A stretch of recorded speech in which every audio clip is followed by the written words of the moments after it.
Hello, and thank you for joining us on Classic Vinyl Podcast. This is the podcast where we listen to and review songs and sometimes albums from the classic vinyl era of the 60s and 70s. I'm one of your hosts, Justin. I'm here with my other host, Tyler. I am here, and I am really thrilled about this song. Well, of course, today we're going to do Deep Purple and Hush. And Deep Purple, they're a great band. They're one of the pioneers of heavy rock, along with Black Sabbath and Led Zeppelin, in my opinion. Those are kind of the three bands that really started heavy metal and hard rock, if you will. So, yeah, really good band. Can I tell you a quick story? Yeah. So I knew this kid. He talked about his ex-girlfriend and how much, they had this awesome relationship. And then she's the one that got away. I ran into his ex, and I said, yeah, I know one of your old boyfriends. She's like, old boyfriend? I said, yeah. And she says, that guy? I went on one date with him in high school. So you think that's what this song is, right? He is carrying a serious torch. Yeah, he may be. I don't know the origins, but why don't I give you a little history on the band Deep Purple first? Of course, they're an English rock band. They were formed in London back in 1968. And like I stated earlier, they are considered one of the pioneers of heavy metal and hard rock. The band does kind of dispute this, and they always have. They've always considered themselves a heavy blues band. I don't really know what the difference is, but whatever they want to classify themselves as is great with me. All in all, they've released a total of 23 studio albums, 43 live albums, 26 compilation albums, and 58 singles, with over 100 million albums sold worldwide. In the U.S., 11 of those albums have been in the top 100, with 5 of them being in the top 20. Their top being their 1970 album, Machine Head, which hit number 7. That's by far their most popular album. I don't think anybody disputes that. In the UK, 20 of their albums hit the top 100, 13 of them in the top 20, 8 in the top 10, and you had Fireball and Machine Head both charting at number 1. So although they did not have a number 1 album in the US, they did have two number 1 albums in their home country. And they're well liked. Yeah, they're well liked. They also have 3 live albums that hit the top 20 in both the US and the UK.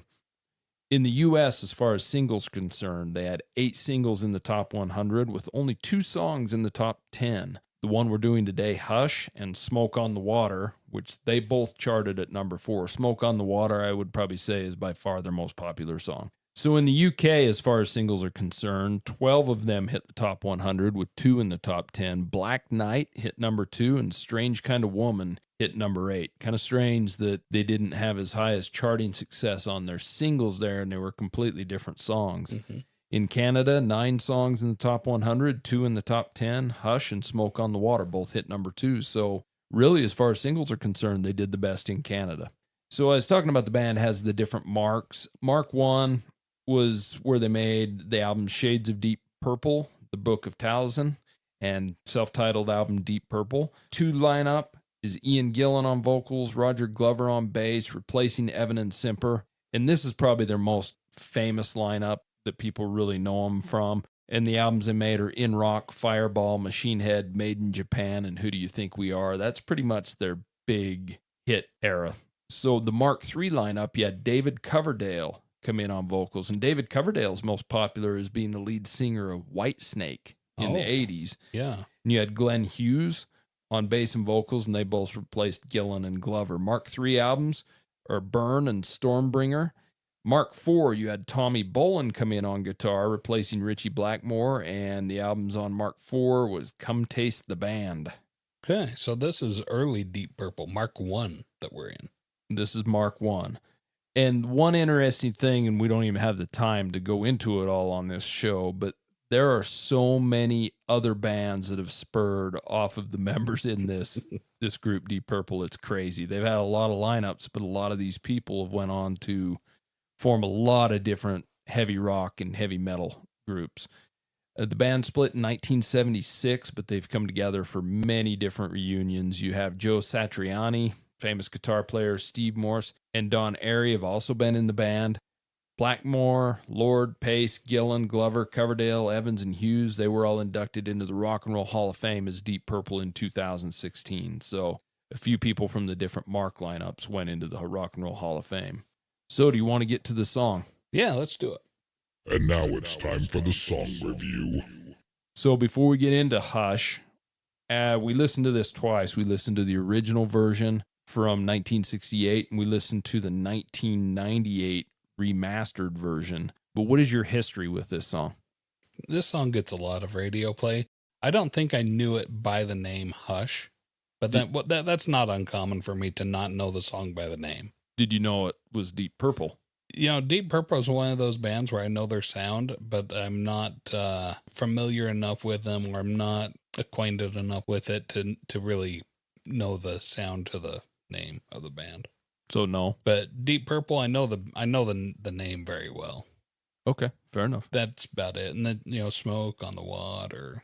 Well, yeah. I mean, that's their most popular song. But So let me give you a little history on Deep Purple, the song Hush. So this song was released on July 3rd of 1968 in the U.S. and a little bit earlier in the U.K., June 21st of 1968 in the U.K.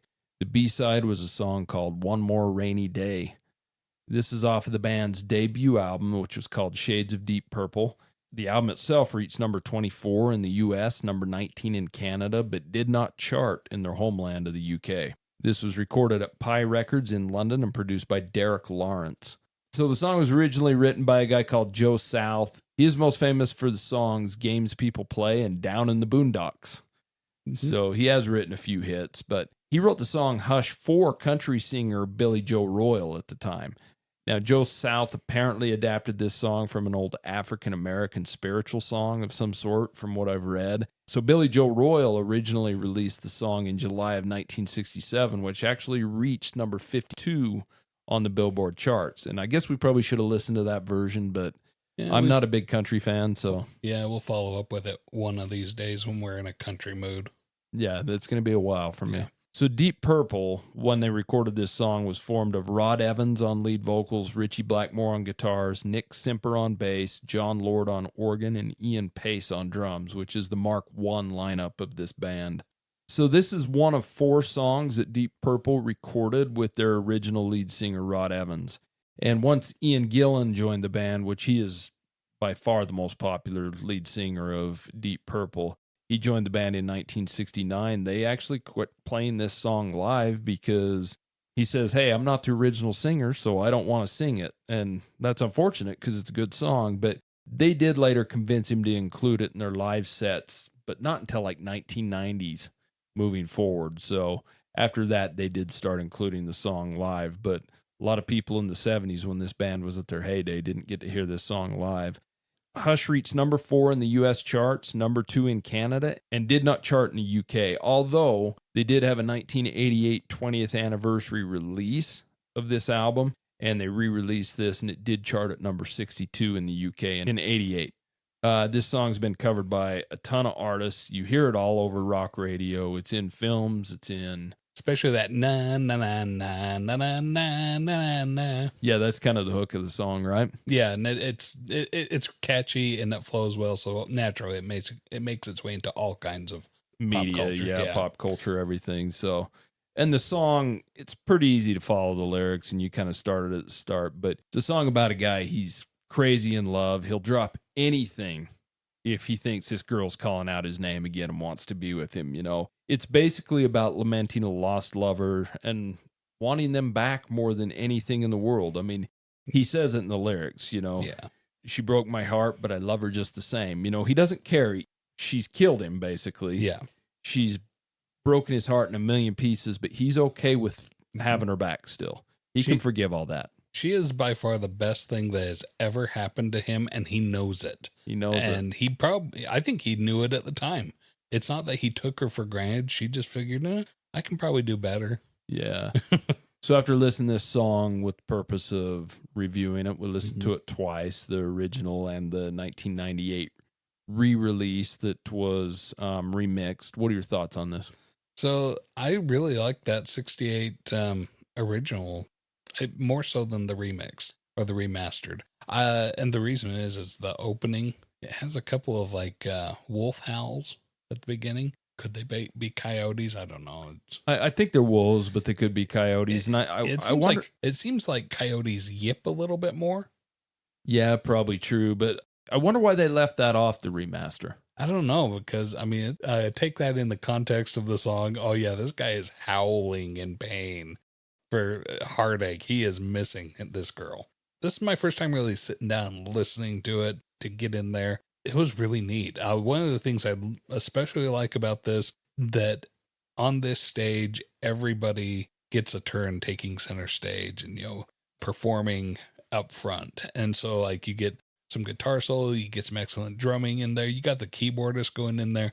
And anytime the lyrics kick in, that singer is mixed right to the front. It's very clear. It's very nicely put together. I think it's mixed really well. And I thoroughly enjoyed it, and I thoroughly enjoyed the song. And I felt bad for the poor sucker that's singing it, or the poor sucker that this song's about, that he's just so hung up on best thing that ever happened to him, and now she's gone, and he's hoping that he hears her calling his name, but it never really turns out to be her. She's moved on. She's gone, man. What are your thoughts about Deep Purple's Hush? Well, I think I'll have to disagree with you on it being mixed well. Although you do hear all the instruments, I think it's mixed kind of poorly as far as the vocal goes.